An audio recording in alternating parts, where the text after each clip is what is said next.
ભવ્ય મોટામાં મોટો અન્નકૂટ હોય છે અને આ પ્રસાદ જ્યારે તમે ગ્રહણ કરો છો ને તો તમને તમામ પ્રકારના નાના મોટા રોગોમાંથી તમને રાહતની પ્રાપ્તિ થાય છે અને ભગવાનની કૃપા મળે. કારણ આ પ્રસાદ સામાન્ય નથી, તે અમૃત કરતાં પણ વિશેષ છે કે જે દેવોને પણ આ મળતો નથી. આ પ્રસાદ પ્રાપ્ત કરવા માટે દેવોને પણ પૃથ્વી પર આવવું પડે છે.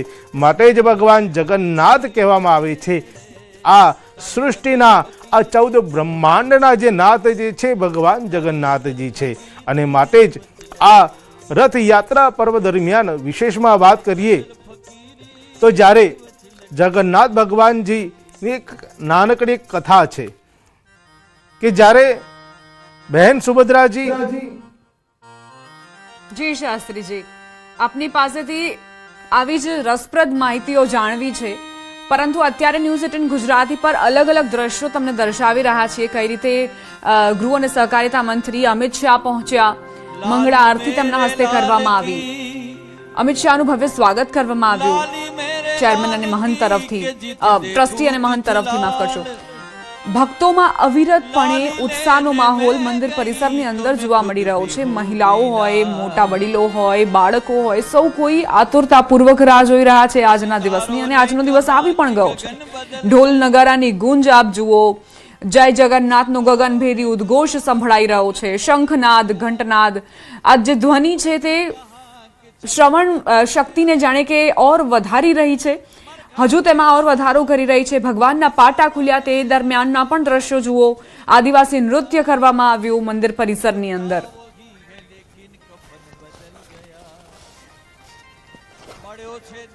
મંદિર પરિસરમાં આખરે કેવા પ્રકારનો માહોલ ચાલી રહ્યો છે, અમારા સંવાદદાતા વિભુનો આ અહેવાલ જુઓ. ભક્તોને દર્શન દેવા ભગવાન આવી રહ્યા છે અને ભક્તો પણ ખૂબ જ આતુર બન્યા છે ભગવાનને આવકારવા માટે. ત્યારે આપ દ્રશ્યો જોઈ શકો છો કે અત્યારે મંદિર પરિસરમાં અત્યારે ભગવાન જગન્નાથના છે ધૂન ગાઈ રહ્યા છે, ભગવાન મય બની રહ્યા છે અને ત્યારે ખૂબ જ મોટી સંખ્યામાં લોકો અહીં આવી રહ્યા છે. આપ પણ દર્શન કરવા આવ્યા છો, દર વર્ષે આવો છો દર્શન કરવા? હા, હું દર વર્ષે આવું છું દર્શન કરવા માટે. બહુ અદ્ભુત લાવો છે. હું મંગળા આરતીથી મેં અહીંયા રહું છું. જ્યાં સુધી રથ બહાર ના જાય ત્યાં સુધી ઉપર નથી જતી. અત્યારે ખૂબ જ ઉત્સાહ છે ભક્તોમાં. બેન, ભગવાનને પણ લઈને આવ્યા છો, લાલાને લઈને દર્શન કરવા આવ્યા છો? બેન, દર વર્ષે આવો છો? હા, લાલાને લઈ દર્શન કરવા આવ્યા છે. લાલાને રાજી ખુશી થાય ને એને આનંદ થાય ને આપણે જેટલો આનંદ કરીએ એટલો લાલો પણ આનંદ કરે.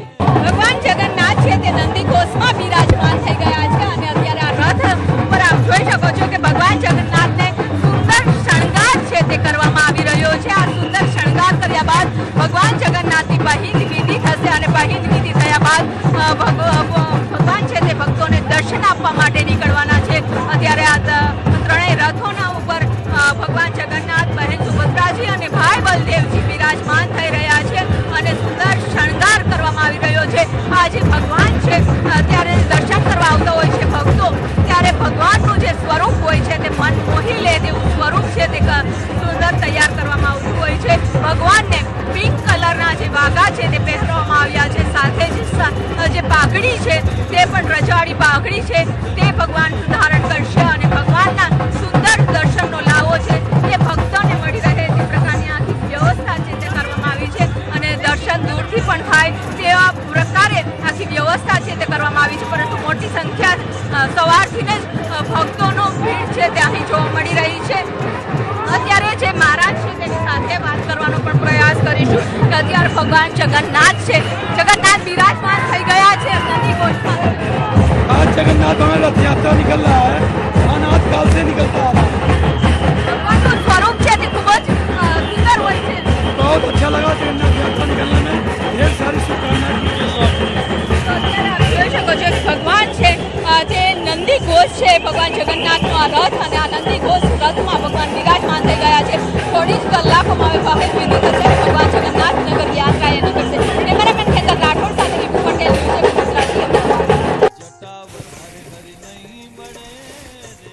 તો જીવાત્માનો પરમાત્મા સાથે મિલનનું પ્રતીક છે રથયાત્રા. ભગવાન નગરચર્યા નીકળવાના છે ત્યારે એ મહિલાઓએ કઈ રીતે ભજન કીર્તન કરીને અને નાથને આવકાર્યા છે તેના દ્રશ્યો અમારા સંવાદદાતા વિભુ પટેલે તમારા સુધી પહોંચાડ્યા. 3 રથ તૈયાર છે, ભગવાન પણ આરૂઢ થઈ ચૂક્યા છે, બહેન સુભદ્રાજી અને ભાઈ બલભદ્ર પણ સવાર થઈ ગયા છે. હવે બસ ઘડીઓ ગણાઈ રહી છે કે પહિંદ વિધિ થાય. ગુજરાતના મુખ્યમંત્રી ભૂપેન્દ્રભાઈ પટેલ જેઓ પહિંદ વિધિ કરશે એવી માન્યતા છે અને એવી પરંપરા વર્ષોથી ચાલતી આવી છે કે જ્યારે રાજ્યનો રાજા એ પહિંદ વિધિ કરે એટલે એ સમાનતાનો સંદેશ આપે છે કે ભગવાનની આગળ રાજા હોય કે પછી સામાન્ય પ્રજા, સૌ કોઈ એક સમાન છે. થોડી જ મિનિટો બાદ પહિંદ વિધિ કરવામાં આવશે.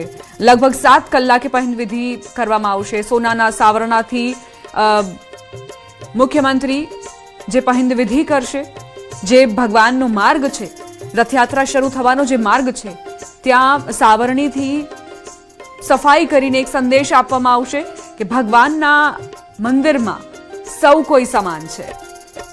ભગવાન જગન્નાથનો જયકાર અત્યારે જોવા મળી રહ્યો છે. ભક્તો ભક્તિના સાગરમાં ડૂબેલા છે. આ ભક્તિ રસનો સ્વાદ લેવા માટે, ચાખવા માટે સૌ કોઈ આતુર છે.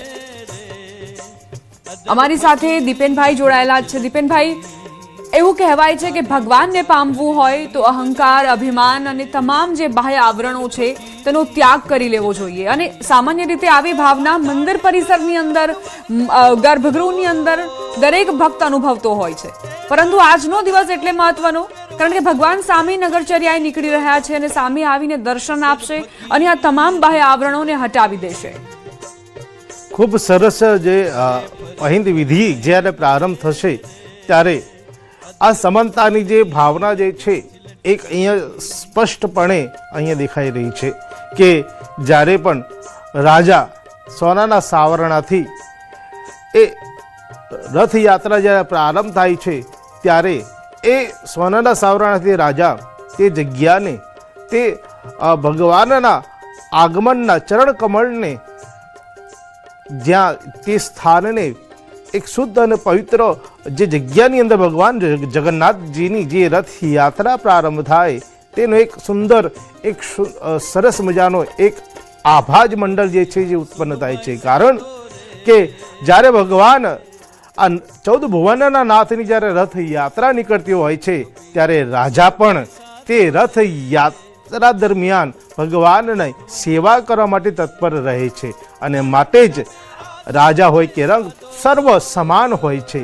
અને કહેવાય છે ને કે સૂર્યદેવ જ્યારે કિરણો પૃથ્વી પર જ્યારે પસરે છે, તેમના કિરણોથી જ્યારે અમીર હોય કે ગરીબ દરેકને સમાન પ્રકારનો પ્રકાશ આપે છે, તેજ આપે છે. તેવી જ અહીં ભાવના રહેલી છે કે રાજા પણ અહીંયા એક સેવક બનીને ભગવાનની પૂજા કરે, સેવા કરે. અને ખરેખર શિલ્પ શાસ્ત્ર અનુસાર તો એમ જ કહેવાય છે કે જ્યારે તમે ભગવાનને ધજાના જ્યારે દર્શન કરો છો તો તેમના કેશના દર્શન કરી રહ્યા છો.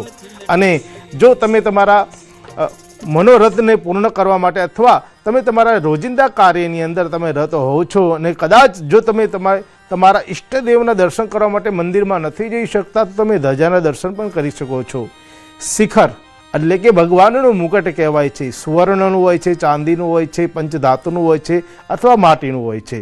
તે મુગટના દર્શન કરવાથી હંમેશા જીવનની અંદર વિજયની પ્રાપ્તિ થાય છે. અને વાત કરીએ જ્યારે મંદિરની અંદર જ્યારે તમે પ્રવેશ કરો છો તો ગર્ભગૃહની અંદર તો સૌપ્રથમ દ્વારપાર તરીકે જય અને વિજય હોય છે. તથા જ્યારે અંદર તમે જાઓ છો ત્યારે મંદિરની અંદર દેવનું મંદિર હોય છે. ત્યારે એક બાજુ ગણેશજી બિરાજમાન હોય છે ને એક બાજુ હનુમાનજી બિરાજમાન હોય છે. ને ગર્ભગૃહમાં જેને જ્યારે ભગવાનના તમે દર્શન કરો છો, તેમની સેવા પૂજા કરો છો તો તે દરમિયાન ત્યાં 2 દીવા રાખવામાં આવે છે. એક તેલદીપ અને ગ્રેચદીપ. જે ઘીનો દીવો હોય છે ભગવાનની જમણી બાજુ હોય છે, તેલનો દીવો હોય છે ભગવાનની ડાબી બાજુ હોય છે.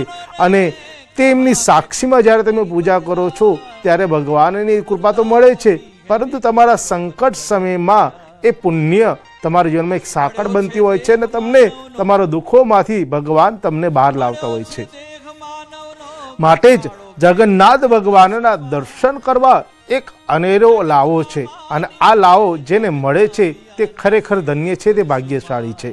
વાત કરીએ આગળ તો મિત્રો, જગન્નાથ ભગવાનજીના જે સ્વરૂપ તમે દર્શન કરો છો અથવા આજના દિવસે જ્યારે તમારા આંગણાની અંદર, તમારા નગરની અંદર, શેરીમાં જ્યારે ભગવાન આવે છે તો તે સ્વરૂપને જ્યારે દર્શન કરો છો તો તેનું એક આગવું મહત્વ છે.